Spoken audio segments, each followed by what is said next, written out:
जय सिया राम जय जय राम, जय राम जय राम जय सिया राम, जय सिया राम जय जय राम, जय सिया राम जय जय राम। श्री रामचरित्र मानस तुलसीदास कृत। आज 10वां दिन है हिंदी में। पिछले कथा के आगे हम लोग कंटिन्यू करते हैं और आप सभी सनातन भाई बंधु माता बहनों का हमारे स्पिरिचुअल सर्वर परिवार में हार्दिक अभिनंदन है। आप सभी का दिन शुभ हो। सीताराम सीताराम।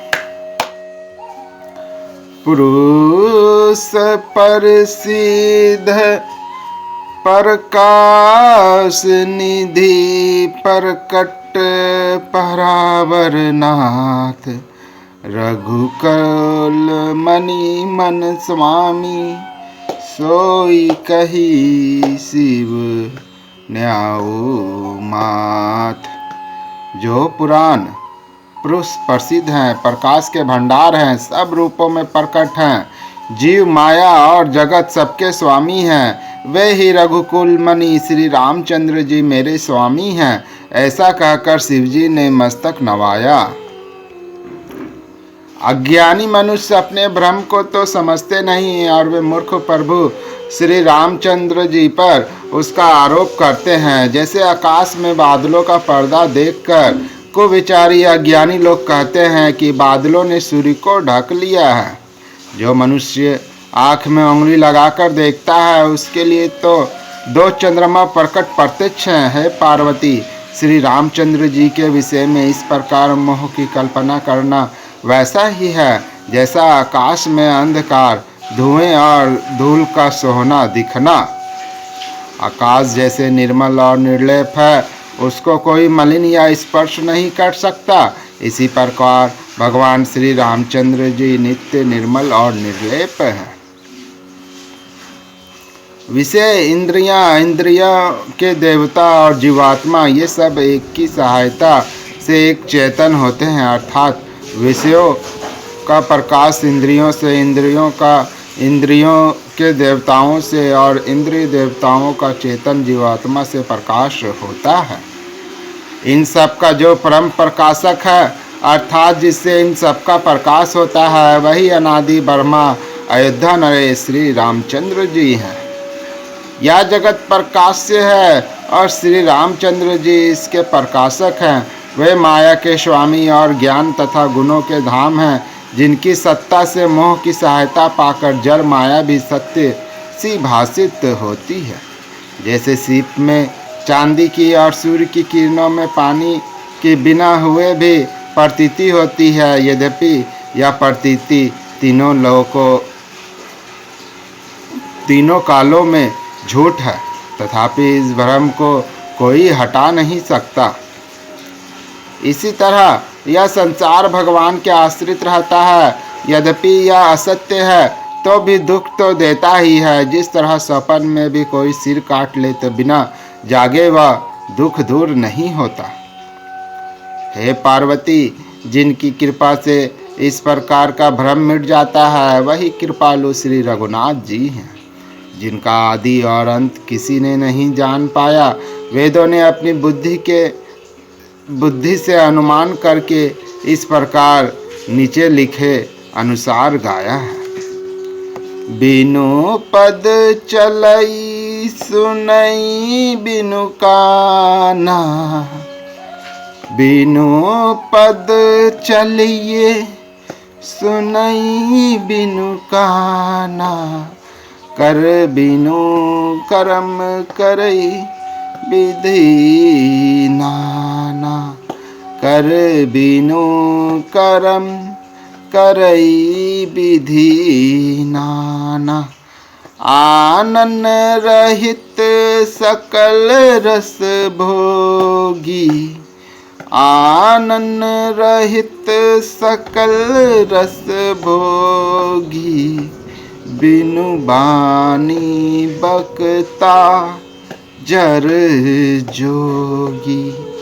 बिनु बानी बकता बर जोगी। वह बर्मा बिना ही पैर के चलता है, बिना ही कान के सुनता है, बिना ही हाथ के नाना प्रकार के काम करता है, बिना मुंह जिह्वा के ही सारे छह रसों का आनंद लेता है और बिना ही वाणी के बहुत योग्य वक्ता है। वह बिना ही शरीर त्वचा का स्पर्श करता है, बिना ही आँखों के देखता है और बिना ही नाक के सब गंधों का ग्रहण करता है, सूंघता है। उस ब्रह्मा की करनी सभी प्रकार से ऐसी अलौकिक है जिसकी महिमा कही नहीं जा सकती, जिसका वेद और पंडित इस प्रकार वर्णन करते हैं और मुनि जिसका ध्यान करते हैं, वही दशरथ नंदन भक्तों के हितकारी अयोध्या के स्वामी भगवान श्री रामचंद्र जी हैं। हे पार्वती, जिनके नाम के बल से काशी में मरते हुए प्राणी को देखकर मैं उसे राम मंत्र देकर शोक रहित कर देता हूँ, मुक्त कर देता हूँ, वही मेरे प्रभु रघुश्रेष्ठ श्री रामचंद्र जी जड़ चेतन के स्वामी और सबके हृदय के भीतर की जानने वाले हैं। विवश होकर बिना इच्छा के भी जिनका नाम लेने से मनुष्यों के अनेक जन्मों में किए हुए पाप जल जाते हैं, फिर जो मनुष्य आदर पूर्वक उनका स्मरण करते हैं, वे तो संसार रूपी दुस्तर समुद्र को गाय के खुर से बने हुए गड्ढे के समान अर्थात बिना किसी परिश्रम के पार कर जाते हैं।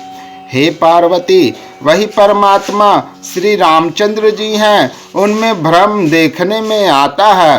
तुम्हारा ऐसा कहना अत्यंत ही अनुचित है।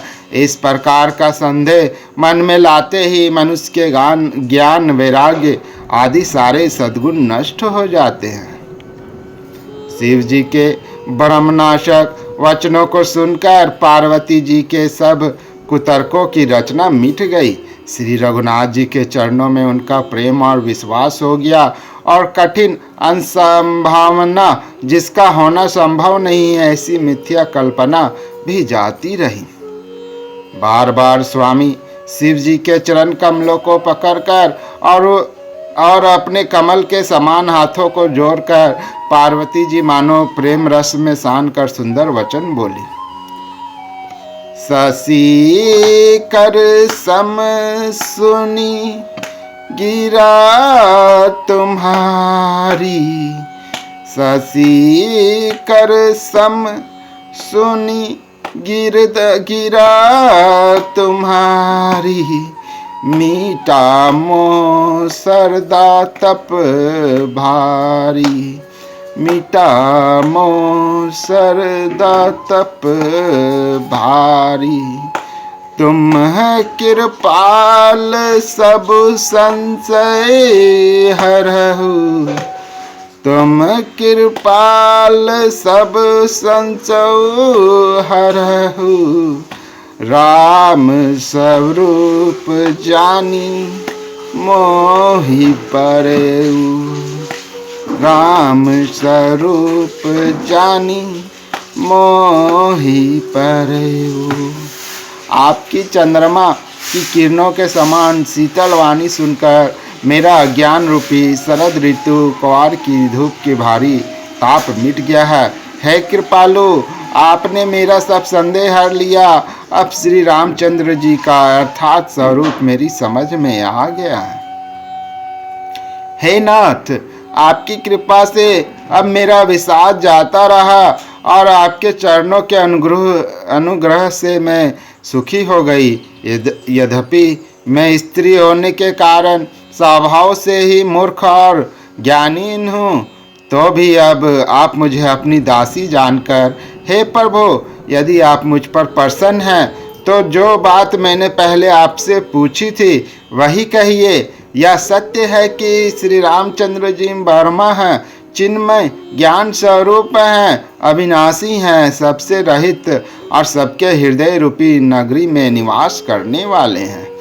फिर है नाथ, उन्होंने मनुष्य का शरीर किस कारण से धारण किया? हे धर्म की ध्वजा धारण करने वाले प्रभु, यह मुझे समझा कर कहिए।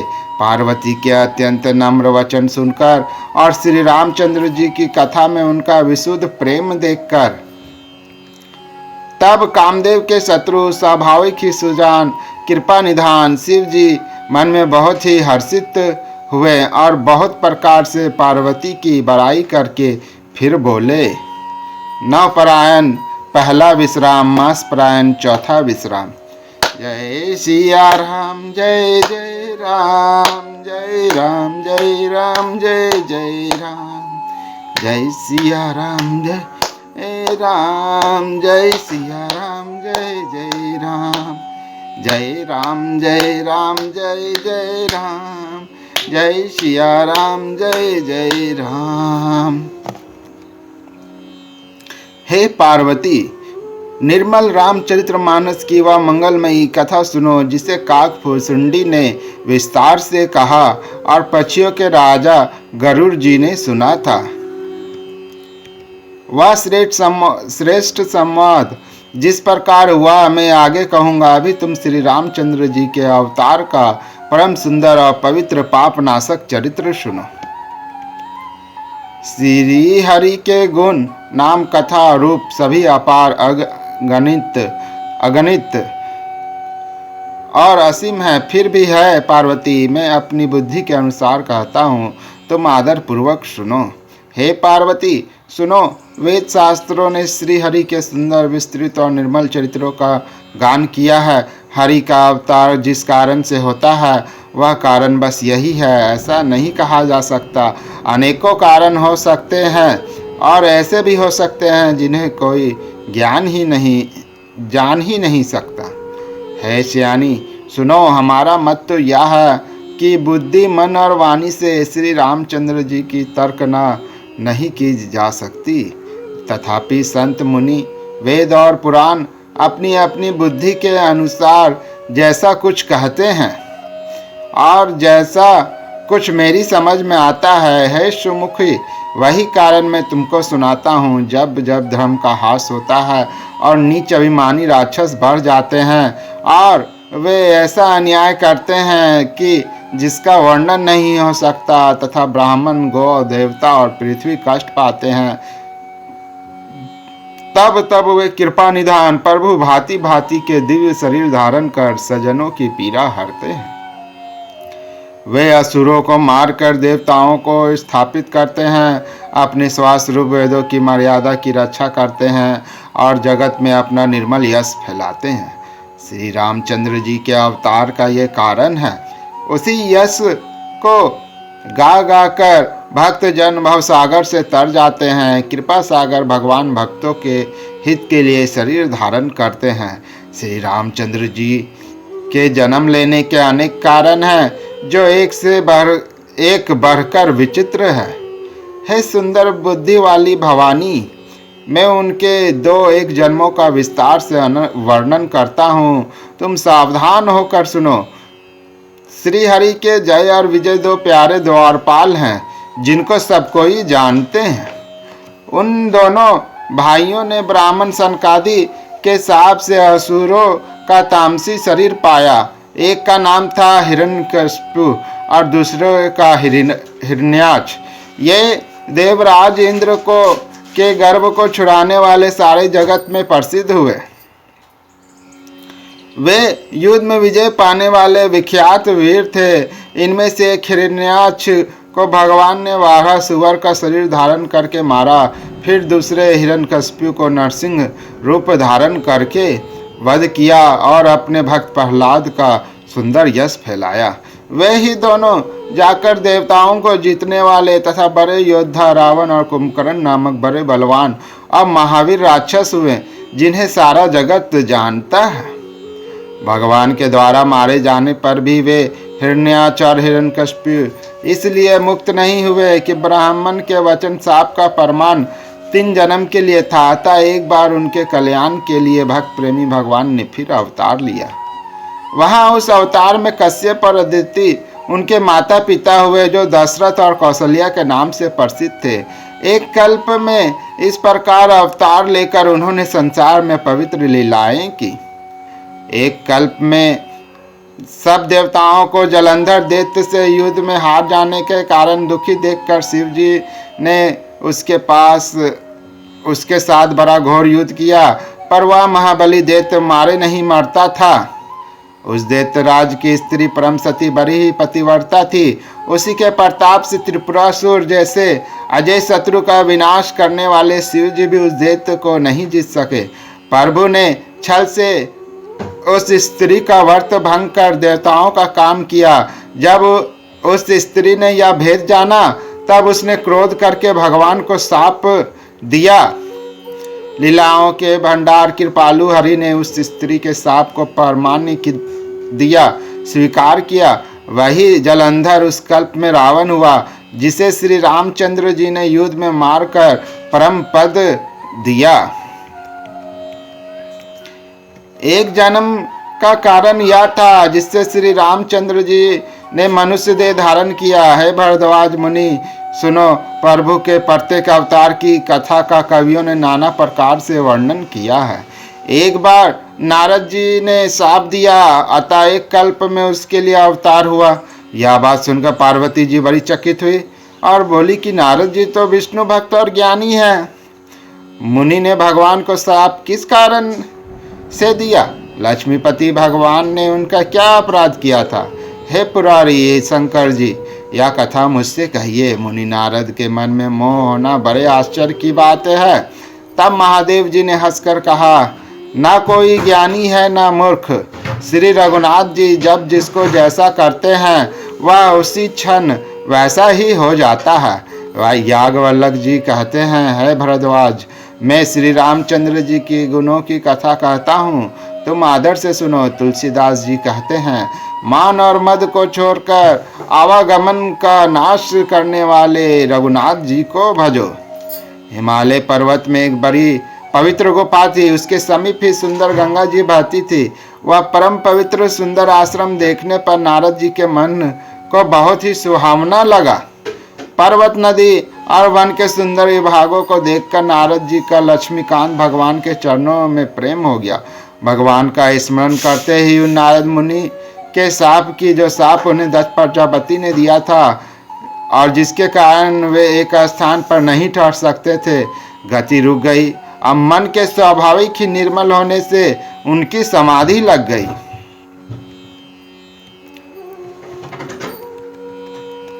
नारद मुनि की यह तपोमयी स्थिति देखकर देवराज इंद्र डर गया। उसने कामदेव को बुलाकर उसका आदर सत्कार किया और कहा कि मेरे हित के लिए तुम अपने सहायकों सहित नारद की समाधि भंग करने को जाओ। यह सुनकर मीनध्वज कामदेव मन में प्रसन्न होकर चला।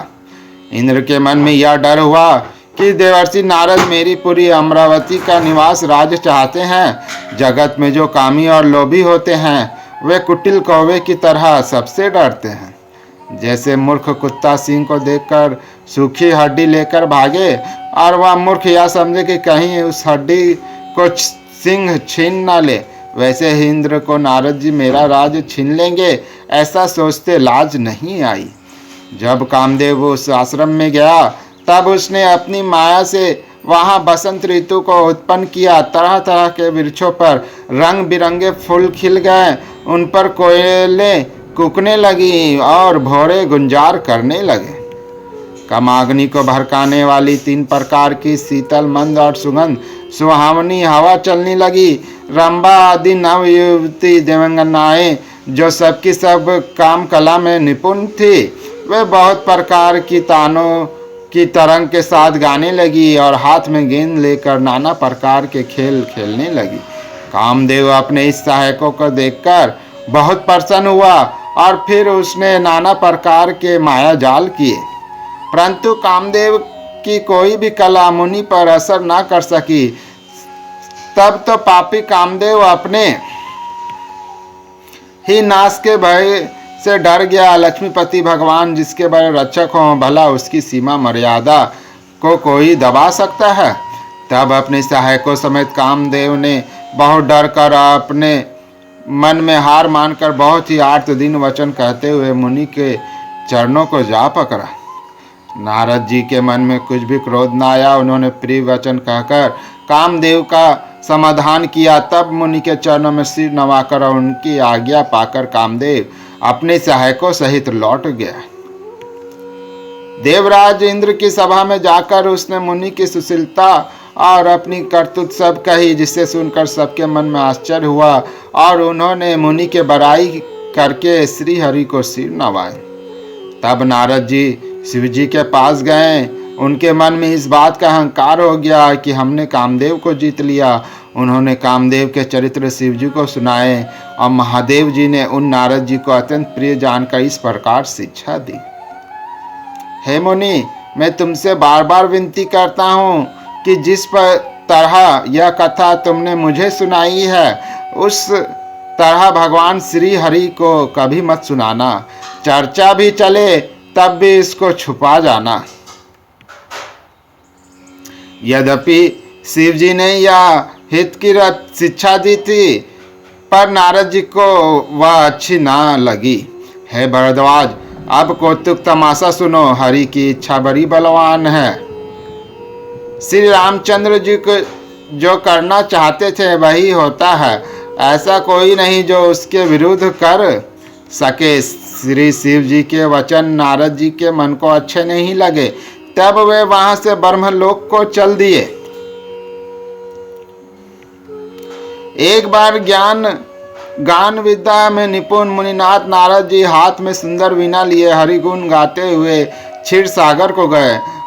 जहाँ वेदों के मस्तक स्वरूप मूर्तिमान वेदांत तत्व लक्ष्मी निवास भगवान नारायण रहते हैं।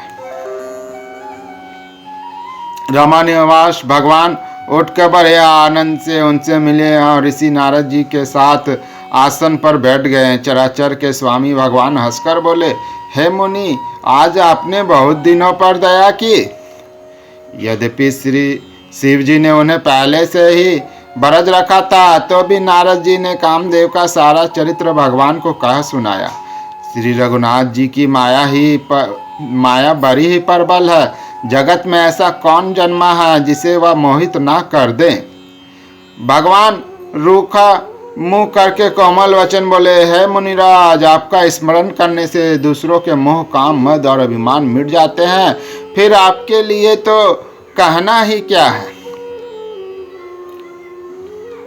हे मुनि, सुनिए, मोह तो उसके मन में होता है जिसके हृदय में ज्ञान वैराग नहीं। आप तो ब्रह्मचर्य व्रत में तत्पर और बड़े धीर बुद्धि हैं। भला कहीं आपको भी कामदेव सता सकता है। नारद जी ने अभिमान के साथ कहा, भगवान, यह सब आपकी कृपा है। करुणा निधान भगवान ने मन में विचार कर देखा। इनके मन में गर्व के भारी वृक्ष का अंकुर पैदा हो गया है। मैं उसे तुरंत ही उखाड़ फेंकूंगा, क्योंकि सेवकों का हित करना हमारा प्रण है। मैं अवश्य ही वह उपाय करूंगा जिससे मुनि का कल्याण और मेरा खेल हो। तब नारद जी भगवान के चरणों में सिर नवाकर चले। उनके हृदय में अभिमान और भी बढ़ गया। तब लक्ष्मीपति भगवान ने अपनी माया को प्रेरित किया। तब उसकी कठिन करनी सुनो।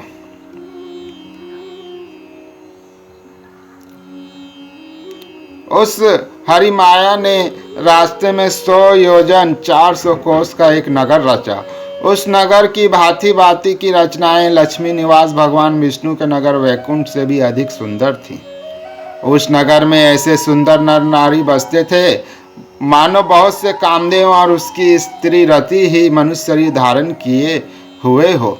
उस नगर में शिलनिधि नाम का राजा रहता था, जिसके यहाँ असंख्य घोड़े, हाथी और सेना के समूह टुकड़ियाँ थे। उसका वैभव और विलास 100 इंद्रों के समान था। वह रूप, तेज, बल और नीति का घर था। उसके विश्वमोहिनी नाम की एक ऐसी रूपवती कन्या थी जिसके रूप को देखकर लक्ष्मी जी भी मोहित हो जाए। वह सब गुणों की खान भगवान की माया ही थी। उसकी शोभा का वर्णन कैसे किया जा सकता है। वह राजकुमारी स्वयंवर करना चाहती थी। इससे वहाँ अगणित राजा आए हुए थे। खिलवाड़ी मुनि नारद जी उस नगर में गए। नगरवासियों ने उन्होंने सब हाल पूछा। सब समाचार सुनकर वे राजा के महल में आए। राजा ने पूजा करके मुनि को आसन पर बैठाया। फिर राजा ने राजकुमारी को लाकर नारद जी को दिखलाया और पूछा कि हे नाथ, आप अपने हृदय में विचार कर इसके सब गुण दोष कहिए। उसके रूप को देखकर मुनि वैराग्य भूल गए और बड़ी देर तक उसकी ओर देखते ही रह गए। उसके लक्षण देखकर मुनि अपने आप को भी भूल गए और हृदय में हर्षित हुए, पर प्रकट रूप में उन लक्षणों को नहीं कहा। लक्षणों को सोचकर वे मन में कहने लगे कि जो इसे ब्याहेगा वह अमर हो जाएगा और रणभूमि में कोई उसे जीत ना सकेगा। वह यह सील निधि की कन्या जिसको वरेगी, सब चराचर जीव उसकी सेवा करेंगे। सब लक्षणों का विचार कर मुनि ने अपने हृदय में रख लिया और राजा से कुछ अपनी ओर से बनाकर कह दिया।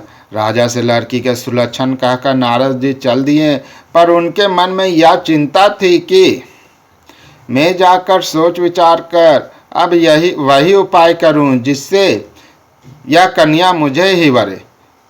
इस समय जब तब से भी कुछ नहीं हो सकता है विधाता, मुझे यह कन्या किस तरह मिलेगी। इस समय तो बड़ी भारी शोभा और विशाल सुंदर रूप चाहिए, जिसे देखकर राजकुमारी मुझ पर रिझ जाए और तब जयमाल मेरे गले में डाल दे। एक काम करूं कि भगवान से सुंदरता मांगू, पर भाई उनके पास जाने में तो बहुत देर हो जाएगी, किंतु श्री हरि के समान मेरा हितु भी कोई नहीं है, इसलिए इस समय वे ही मेरे सहायक हो। उस समय नारद जी ने भगवान की बहुत प्रकार से विनती की। तब लीलामय कृपालु प्रभु वहीं प्रकट हो गए। स्वामी को देखकर नारद जी के नेत्र शीतल हो गए और वे मन में बड़े ही हर्षित हुए कि अब तो काम बन ही जाएगा। नारद जी ने बहुत 8 दिन होकर सब कथा कह सुनाई और प्रार्थना की कि कृपा कीजिए और कृपा करके मेरे सहायक बनिए। हे प्रभु, आप अपना रूप मुझको दीजिए और किसी प्रकार मैं उस राजकन्या को नहीं पा सकता। हे नाथ, जिस तरह मेरा हित हो आप वही शीघ्र कीजिए। मैं आपका दास हूँ। अपनी माया का विशाल बल देख दीन दयालु भगवान मन हंसकर बोले, हे नारद जी सुनो, जिस प्रकार आपका परम हित होगा हम वही करेंगे, दूसरा कुछ नहीं। हमारा वचन असत्य नहीं होता। हे योगी मुनि सुनिए, रोग से व्याकुल रोगी कुपथ्य मांगे तो वेद उसे नहीं देता, उसी प्रकार मैंने भी तुम्हारा हित करने की ठान ली है। ऐसा कहकर भगवान अंतर ध्यान हो गए। भगवान की माया के वशीभूत हुए मुनि ऐसे मूढ़ हो गए कि भगवान की अगुर अस्पष्ट वाणी को भी ना समझ सके। ऋषिराज नारद जी तुरंत वहां गए जहां स्वयंवर की भूमि बनाई गई थी। राजा लोग खूब सज धज कर समाज सहित अपने अपने आसन पर बैठे थे। मुनि नारद मन ही मन प्रसन्न हो रहे थे कि मेरा रूप बड़ा सुंदर है, मुझे छोड़ कन्या भूल कर भी दूसरे को ना वरेगी। जय सिया राम जय जय राम, जय राम जय राम जय जय राम। हे राम पुरुषोत्तमा नरहरि नारायणा केशवा, गोविंदा गरुड़ध्वजा गुणनिधि दामोदरा माधवा। हे कृष्णा कमलापते यदुपते सीतापते श्रीपते वैकुंठाधिपते चराचरपते लक्ष्मीपते पाहि मां। सियावर रामचंद्र की जय, उमापति महादेव की जय। हर हर महादेव, बम बम भोले। आगे की कथा पुनः आपको कल मिलेगी।